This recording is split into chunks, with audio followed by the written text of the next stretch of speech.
ولا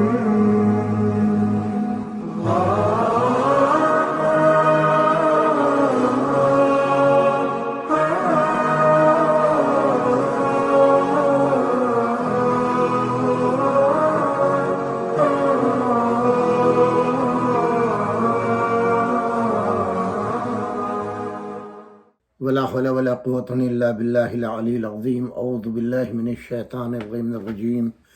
بسم الله الرحمن الرحيم. الحمد لله رب العالمين والصلاة والسلام على أشرف الأنبياء والمرسلين وخاتم النبيين أبي القاسم محمد.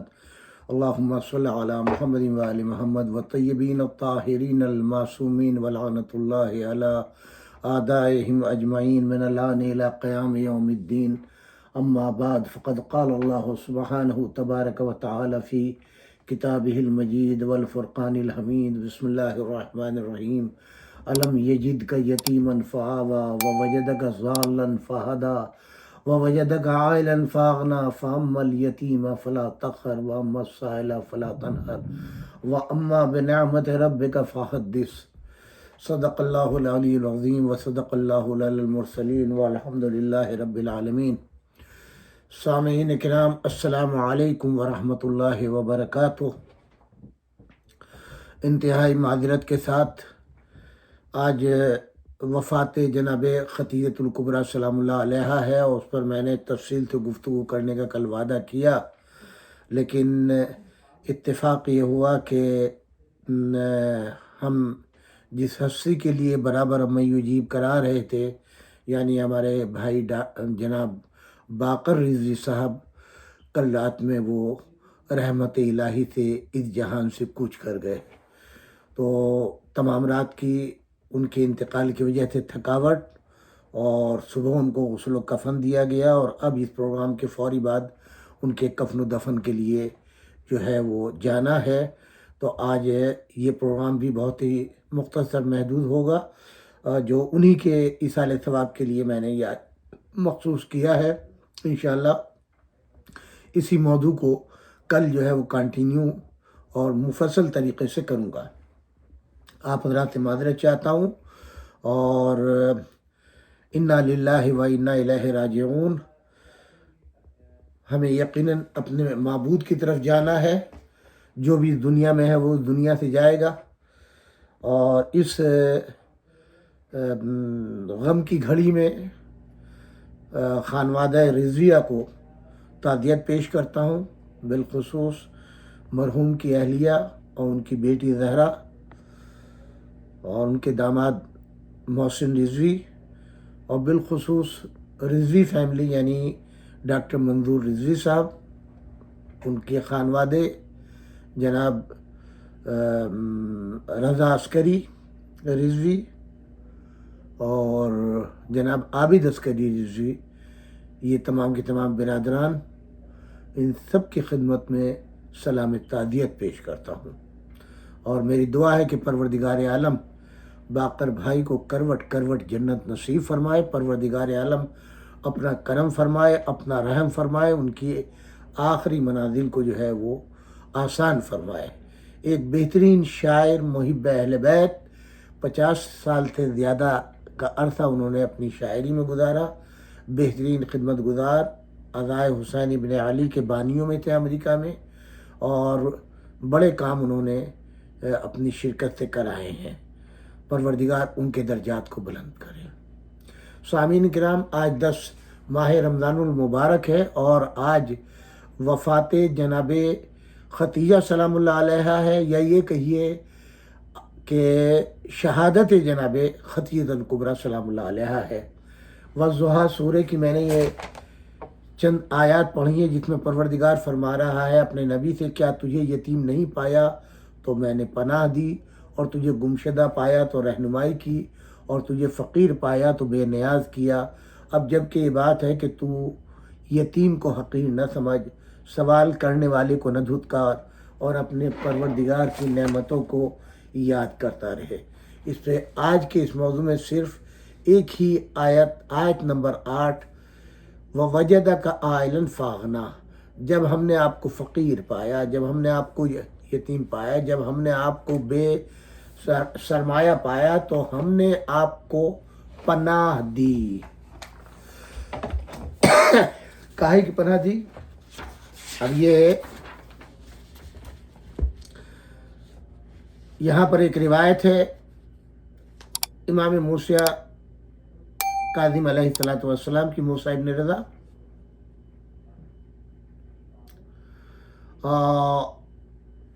یعنی وَوَجَدَكَ عَائِلًا فَأَغْنَىٰ، جب ہم نے آپ کو غریب پایا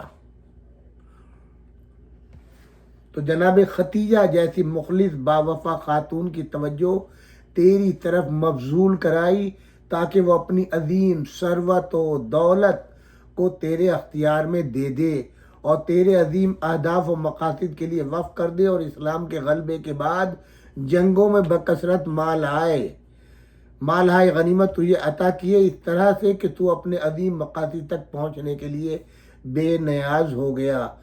میں جیسے کر کے کہ ایک روایت میں امام علی بن موسیٰ علیہ السلام سے آیا کہ آپ نے ان آیات کی تفسیر میں اس طرح فرمایا: الم یجد کا یتیما فآویٰ قال فردا لا مثل لک فی المخلوقین فآوی الناس الیک ووجدک ضالا ای ضالۃ فی قوم لا یعرفون فضلک فہدی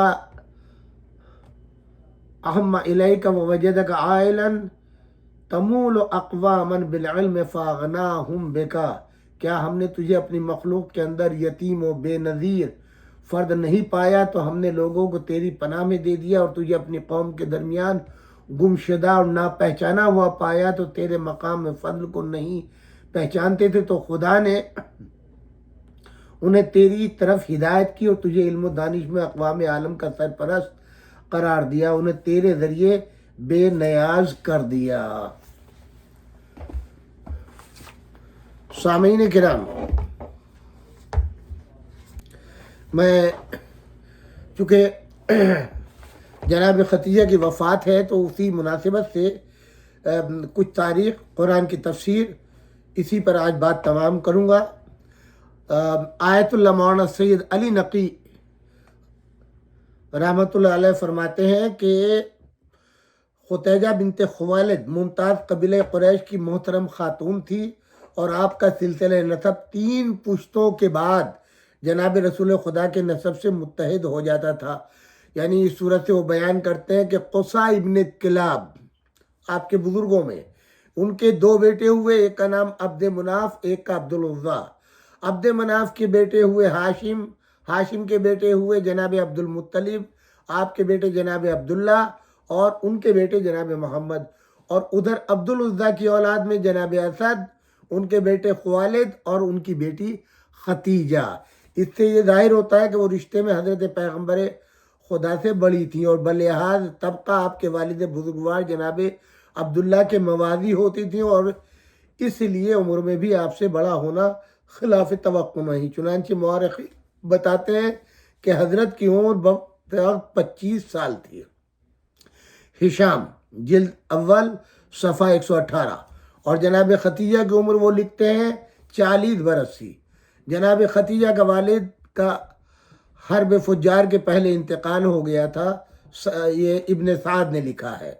اور ایک دوسری روایت سے ظاہر ہوتا ہے کہ ان کے والد زندہ تھے اور پیغمبر خدا کے ساتھ ان کی شادی ان کے والدی نے کی. یہ سیرت ابن ہشام جلد نمبر 1 صفحہ 118 کے اوپر.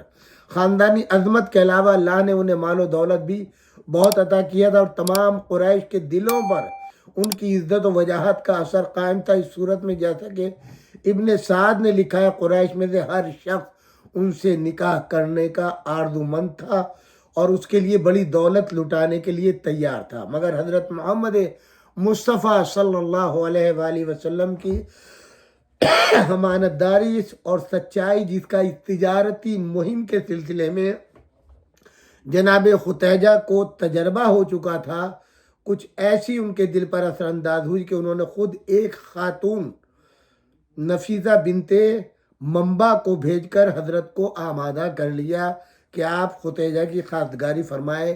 نفیسہ حضرت کے پاس آئیں اور کہا کہ کیا بات ہے، آپ شادی کیوں نہیں فرماتے؟ حضرت نے فرمایا، میرے پاس پیسہ نہیں ہے کہا اگر اس کی ضرورت نہ ہو اور پھر بھی آپ کو ایسی شریک حیات مل جائے جس میں حسن و جمال، دولت، مال، شرافت، عزت سب اوصاف جمع ہو اور وہ نسبی حیثیت سے آپ کی برابر والی بھی ہو، تو آپ نے فرمایا ایسی کون ہے؟ انہوں نے کہا ختیجہ۔ فرمایا اس کی کیا صورت ہے؟ نفیسہ نے کہا میں اس کی ذمہ دار ہوں۔ حضرت نے فرمایا اچھا تو مجھے منظور ہے۔ اس جواب کو سن کر وہ خوشی خوشی جناب ختیجہ کے پاس گئیں اور انہیں اطلاع دی۔ یہ معلوم ہونے پر جناب ختیجہ نے رسول اللہ صلی اللہ علیہ وآلہ وسلم کے پاس کلوہ بھیجا کہ آپ فلاں دن فلاں وقت تشریف لائیں۔ اس کے علاوہ اپنے چچا عمر ابن اسد سے کلوہ بھیجا کہ وہ ان کی شادی حضرت کے ساتھ کر دیں۔ چنانچہ روز معین پر حضرت میں جناب ابو طالب اور دیگر اعمام کے وہاں تشریف لے گئے۔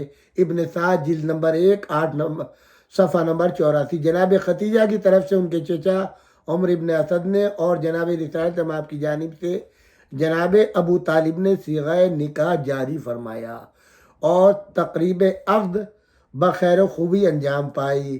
جناب ابو طالب نے صیغہ عقد جاری کرنے سے قبل اس مجمع میں پورے مکے کا مجمع جمع ہے جس میں خطبہ پڑھا، اور یہ بھی یاد رکھنے کے قابل ہے کہ انہوں نے کہا الحمدللہ الذی جعلنا من ذرع ابراہیم وذریۃ اسماعیل وجعل لنا بیتا محجوبا وحرما آمنا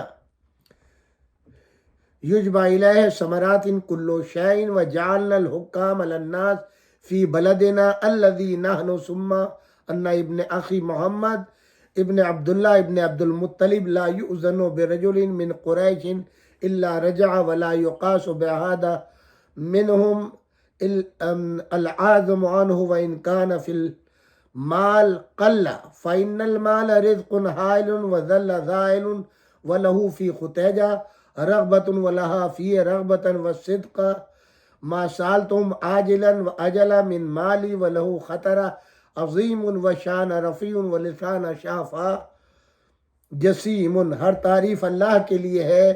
یہ جناب ابو طالب انشاءاللہ کل تفصیل سے گفتگو ہوگی اس پر۔ یہ تعریف اللہ کے لیے جس نے ہمیں ابراہیم کی نسل اور اسماعیل کی اولاد میں قرار دیا ہے، ہمارے لیے ایک گھر بنایا جس کا حج کیا جاتا ہے، ایک حرم جو مرکز امن و امان ہے اور جہاں ہر طرف کے میوے سمٹ کر آتے ہیں، اور ہمیں اپنے اس شہر میں جہاں ہم ہیں خلق کے قضایا کا طے کرنے والا حاکم بنایا۔ اما بعد بلا شبہ میرا بھتیجا محمد ابن عبداللہ وہ ہے جس کا قریش کے کسی بھی آدمی سے موازنہ کیا جائے تو اس کا پلہ گنا نظر آئے گا، اور جس سے بھی اس کی نسبت دیکھی جائے یہ اس سے بڑا معلوم ہوگا، اور اگر وہ مال و دولت میں کم ہے تو اس سے کیا ہے۔ ہاں مال تو ایک وقتی نعمت اور جائیداد ناپائیدار چھاؤں ہے۔ صورتحال یہ ہے کہ اسے ختیجہ کی طرف اور ختیجہ کو اس کی طرف رغبت ہے۔ مہر جتنا تم کہو معجل و مؤجل ہر طرح میں اپنے مال سے ادا کروں گا، اور اس کے علاوہ اس ہستی کے ایک عظیم اور بلند منزل اور مقبول بارگاہ خدا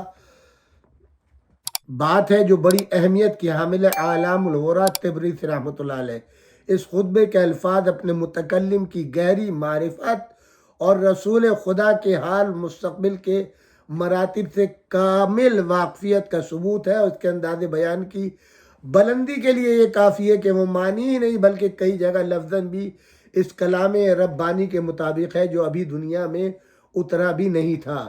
مسلمان عالم کا مصنف لکھتا ہے کہ 12 اونس سونا اور 25 اونٹ حق مہر مقرر ہوا جو چچا ابو طالب کی فیاضی سے فوراً ادا کر دیا گیا۔ جناب ختیجہ کبریٰ کی یہ دو خصوصیتیں متفق علیہ ہیں کہ وہ سب سے پہلی بیوی ہیں جن سے حضرت رسول خدا نے عقد فرمایا، اور یہ کہ ان کی زندگی میں حضرت نے کوئی دوسری شادی نہیں کی۔ یہ قابل غور بات ہے، جناب ختیجہ کی حیات میں دوسری شادی رسول اللہ نے نہیں فرمائی۔ اس کا ابن حشام نے ان الفاظ میں اقرار کیا ہے، کانت اول امرات تزوجها رسول اللہ صلی اللہ علیہ وآلہ ولم یزوج علیہا غیرہا حتی ماتت، یعنی وہ کہتے ہیں ابو الفدا ہیا اول امرات تزوجا ولم یتزوج غیرہ حتی ماتت، یعنی جناب ختیجہ سے جب عقد فرمایا ان کی حیات کے اندر کوئی دوسری شادی نہیں کی، یہاں تک کہ جناب ختیجہ سلام اللہ علیہ کا انتقال ہو گیا۔ اور یہی چیز تمام مصنفین نے بالاتفاق آرا لکھی ہے کہ اور کوئی ضعیف سے ضعیف روایت ایسی نہیں ہے کہ جو یہ ظاہر کرے کہ آپ بیوہ تھیں اور اس سے قبل کسی اور شوہر کے حوالے یا عقد میں ہوتی تھیں، بلکہ ایک روایت اس کی موجود ہے کہ رسول اللہ کے ساتھ خود ان کا بھی یہ پہلا ہی عقد تھا۔ مناقب ابن شہر عاشوب، ان خصوصیات کی قدر و قیمت اس وقت بڑھ جاتی ہے جب ہم دیکھتے ہیں کہ آل رسول اور ورثہ داران تعلیمات رسول میں بادشاہوں کی بیٹیاں آئیں، مگر ان کی یہ رعایت نہیں کی گئی کہ ان کی موجودگی میں کسی دوسری خاتون سے تعلقات ازدواجی قائم نہ کیے جائیں، یہاں تک کہ دختر مامون رشید نے اس کی شکایت امام محمد تقی علیہ السلام کے خلاف اپنے باپ سے کی تو اس نے امام کے نقطۂ نظر کو محسوس کرتے ہوئے جواب دیا کہ میں ان پر حلال خدا کو حرام تھوڑا ہی کر سکتا ہوں، مگر تاریخ اسلام میں یہ خصوصیت حضرت سیدت نساء فاطمۃ الزہرا سلام اللہ علیہ کو ملتی ہے کہ حضرت علی ابن ابی طالب نے ان کی موجود میں کوئی دوسرا عقد نہیں فرمایا، اور ایک ان سے پہلے ان کی والدہ معظمہ حضرت ختیجہ کی کہ حضرت رسول خدا صلی اللہ علیہ وسلم نے ان کی حیات میں کوئی دوسری شادی نہیں فرمائی۔ اس سے صاف ظاہر ہے ان حضرات کو اس حلال خدا کے ترک پر کوئی دنیاوی جاہ و حشم آمادہ نہیں کر سکتا تھا، مگر صرف صفات کے رفعت اور پیش خدا اعزاز کی بلندی وہ ہو سکتی تھی جو کسی خاتون کو اس خصوصیت کا حقدار بنا دے۔ اس سے بلا شک و شبہ یہ امر پایہ ثبوت تک پہنچتا ہے کہ جس طرح حضرت خاتون جنت جناب فاطمہ زہرا سلام اللہ علیہ کو حضرت علی علیہ السلام کے ازواج میں دیا جو مرتبہ حاصل تھا وہ کسی بیوی کو حاصل نہ تھا، اسی طرح جناب ختیجہ کبریٰ کو ازواج پیغمبر خدا میں جو مرتبہ حاصل تھا وہ دوسری خاتون کو حاصل نہیں تھا۔ یعنی اور اب میں عرض کرتا چلوں، مولانا تلمیذ الحسن رضوی صاحب قبلہ پروردگار عالم ان کے درجات کو بلند کرے، آپ باقر بھائی مرحوم کے حقیقی کزن تھے، چچا زاد بھائی تھے۔ مولانا حامد حسین صاحب قبلہ مرحوم کے فرزند جناب باقر رضوی صاحب تھے، اور جناب مولانا سید تلمیذ الحسین صاحب اپنے ان کے والد کا نام جناب سید اظہار الحسنین تھا۔ تو وہ اپنی ایک تحریر میں فرماتے ہیں کہ اسلام کی خاتون اول حضرت ختیجہ الکبریٰ جو طاہرہ کے نام سے بھی موسوم تھیں، خاندان قریش کی نہایت باعزت باعظمت خاتون تھی، وہ عرب کی ان مشہور خواتین میں ہے جن کا کاروان تجارت سب سے بڑا تھا۔ 80,000 اونٹ ہر جگہ سامان تجارت لے کر جاتے اور حلت الشاہ و سیب پر عمل کرتے، جس سے حضرت ختیجہ سلام اللہ علیہ کو سالانہ 1 لاکھ دینار کا منافع ہوتا، یعنی 20 لاکھ درہم۔ اور جب پیغمبر اکرم صلی اللہ علیہ وآلہ وسلم سے آپ کا عقد ہوا تو 15 سال کی بچت آپ کے پاس موجود تھی، جس کی بنیاد پر قرآن کریم نے حضرت سے مخاطب ہو کر کہا تھا وَوَجَدَكَ عَائِلًا فَأَغْنَىٰ، آپ کو محتاج پا کر اللہ نے ختیجہ کی دولت سے آپ کو غنی کر دیا۔ یہ انتظام قدرت تھا کہ اسلام پر کسی اور کا احسان نہ ہو، لہذا اللہ نے حضرت ختیجہ کو ذہانت، فطانت اور تجارت کی قوت اور صلاحیت عطا کی تاکہ یہ دولت اسلام کی ترویج و ترقی میں کام آئے۔ حضرت جو تجارت میں ابو طالب سے تربیت حاصل کر چکے تھے، جناب ختیجہ کی دعوت پر ان کے ساتھ شریک تجارت ہوئے اور ختیجہ کے غلام میسرہ جو سفر تجارت میں حضرت کے ہمراہ تھے، ختیجہ کو ان کی زبانی حضرت کی کرامت اور صداقت کا علم ہوا، اور اس کامیاب تجارتی سفر کے بعد حضرت ختیجہ نے اپنی سہیلی نفیسہ کے ذریعے خود ہی حضرت سے شادی کی خواہش کا اظہار کیا۔ ابن اسحاق سیرت ابن ہشام میں روایت کرتے ہیں کہ قریش کی خواتین میں، جن میں ختیجہ بھی تھی، عید کے موقع پر خانہ کعبہ کے قریب موجود تھی کہ اتنے میں ایک اجنبی شخص وہاں آیا اور ان عورتوں سے مخاطب ہو کر کہا، یا معشر نساء قریش انہ یوشک ان یبعث فی کنہ نبی قرب وجودہ فایتکن استطاعت ان تکون زوجا لہ فتفعل۔ اے قریش کی عورتوں، قریب ہے کہ تم میں ایک نبی مبعوث ہو جس کی بعثت کا وقت آ پہنچا ہے، تم میں سے جو بھی کر سکتی ہو اس کی زوجیت اختیار کر لے۔ سب عورتوں نے اس بات کو سنا، لیکن یہ شرف صرف حضرت ختیجہ کے لیے مخصوص تھا۔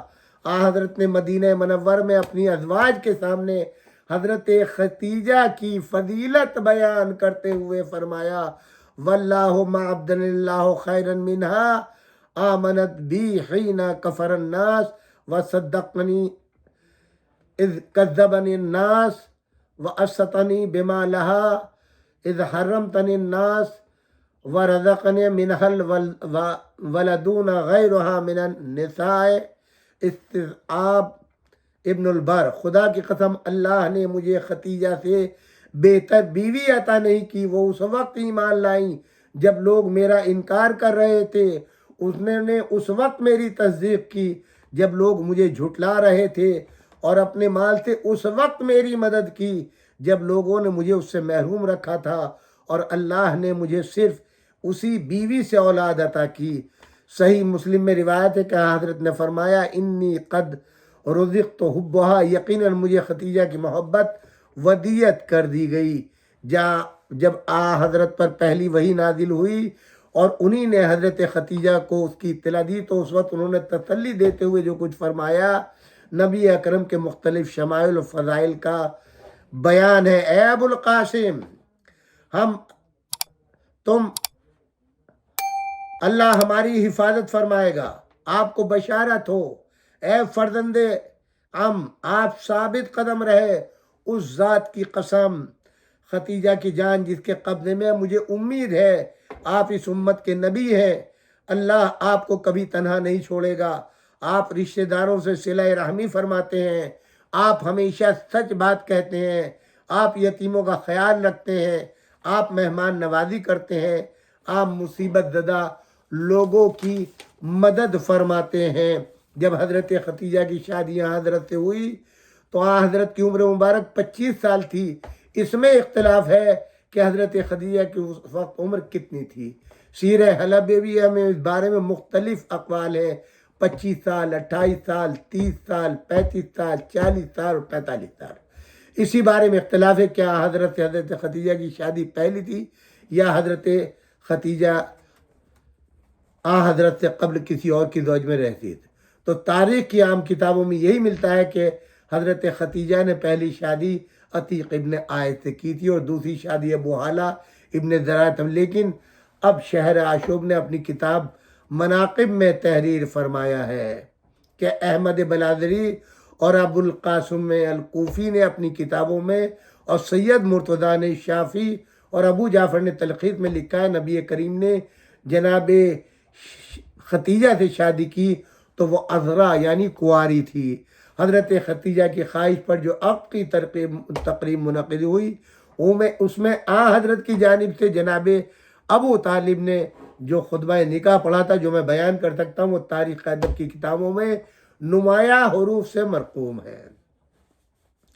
آپ فرماتے ہیں، ہر طرح مکمل حمد اس اللہ کے لیے جس نے ہمیں ذریت ابراہیم اور نسل اسماعیل، معد کے خاندان اور مضر کے نسب سے قرار دیا اور ہمیں اپنے گھر کا خادم قرار دیا، اور اپنے حرم کا منتظم بنایا ہے، ہمارے لیے ایسا گھر مہیا کیا ہے جس کا حج کیا جاتا ہے، ایسا حرم بخشا ہے جو جائے امن ہے، اور ہم کو تمام لوگوں پر حکمراں بنایا ہے۔ پھر اس کے بعد جان لو کہ میرا یہ بھتیجا محمد ابن عبداللہ ہر فرد کے مقابلے میں نیکی، فضیلت، شرف، عقل، شان و شوکت، جود و عطا میں سب سے بڑھ کر ہے۔ اگرچہ مال و دولت ان کے پاس کم ہے تو ایک مال ڈھلتا ہوا سایہ ہے، اور بدلتا ہوا امر ہے، اور لوٹ جانے والی امانت ہے۔ اور محمد جن کی قرابت داری کا تمہیں علم ہو چکا ہے، وہ خدیجہ بنت خویلد سے عقد کرنا چاہتے ہیں، اور میں اپنے مال سے مہر معجل و معجل 20 ناقے دیتا ہوں، اور خدا کی قسم اس کے بعد ان کے لیے ایک عظیم خبر آنے والی ہے، اور ایک جلیل القدر امر عطا ہونے والا ہے۔ اس کے بعد خدیجہ کے چچا بھائی ورقہ ابن نوفل نے خطبہ دیا، انہوں نے ان تمام فضائل و محاسن کا اعتراف کیا جو جناب ابو طالب نے بیان کیا تھا، اور تمام قریش والوں کو گواہ بنا کر کہا کہ میں نے خدیجہ بنت خویلد کا نکاح محمد ابن عبداللہ سے مقررہ مہر کے پر کر دیا۔ اس کے بعد خدیجہ کے چچا عمر بن اسد نے حضرت محمد کی توصیف کی اور فرمایا، اے قریش والو، میں نے خدیجہ بنت خویلد کا نکاح محمد ابن عبداللہ سے کر دیا۔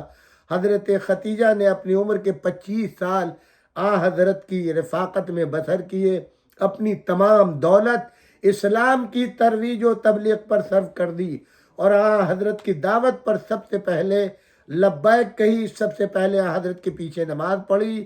حضرت سے جب قریش نے مقاطعہ کیا تو جناب خدیجہ نے 7 ہجری سے 10 ہجری تک 3 سال صعوبتیں برداشت کی۔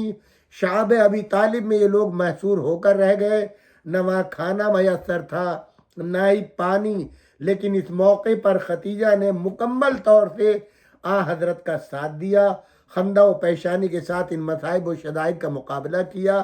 بعثت کا 10واں سال تھا جب دور نظر بندی کا خاتمہ ہوا اور ابو طالب کا گھرانہ قید سے نکل کر شہر کی آزاد فضا میں آ گیا، اور ماہ رجب میں حضرت خدیجہ اور حضرت ابو طالب، اور ماہ رمضان کی 10 تاریخ کو حضرت خدیجہ کبریٰ کا انتقال ہوا۔ یہ محسن اسلام اور رسول اسلام حضرت سے جدا ہو گئی۔ حضرت نے اس پورے سال کو عام الحزن کا نام دیا۔ اس طرح یہ دونوں محسنین کی وفات پر آپ نے غم منایا۔ سامعین کرام، بس یہاں صرف ایک جملہ ہم لوگ بھی اور سب کے سب کہتے ہیں کہ وفات جناب خدیجہ ہوئی۔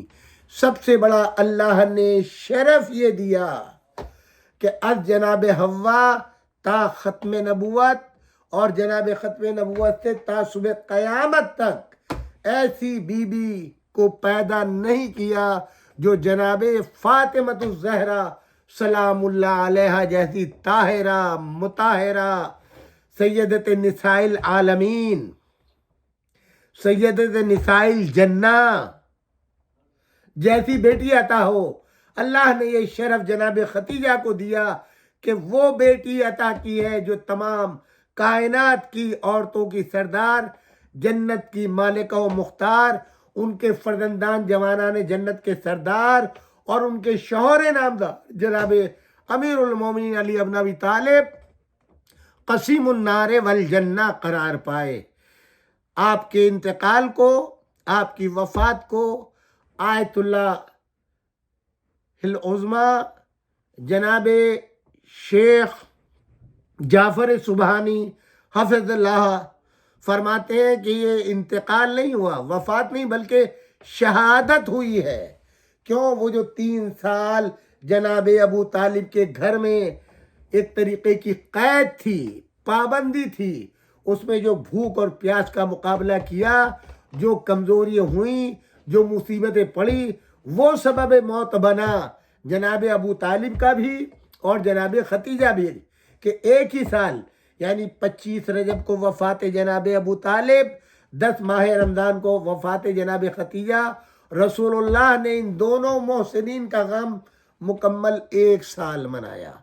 ہم اس موقع کے اوپر امام زمان جو اصل وارث اعلیٰ ہے ان کی خدمت اقدس میں جناب خدیجۃ الکبریٰ سلام اللہ علیہا اور جناب ابو طالب کی شہادت پر سلام تعزیت پیش کرتے ہیں اور امید کرتے ہیں کہ ہمیں ان کے سوگواروں میں شمار کیا جائے، امام زمانہ اپنے انصاروں میں شمار فرمائے اور ہم سب کی شفاعت کا یہ ذریعہ قرار پائے۔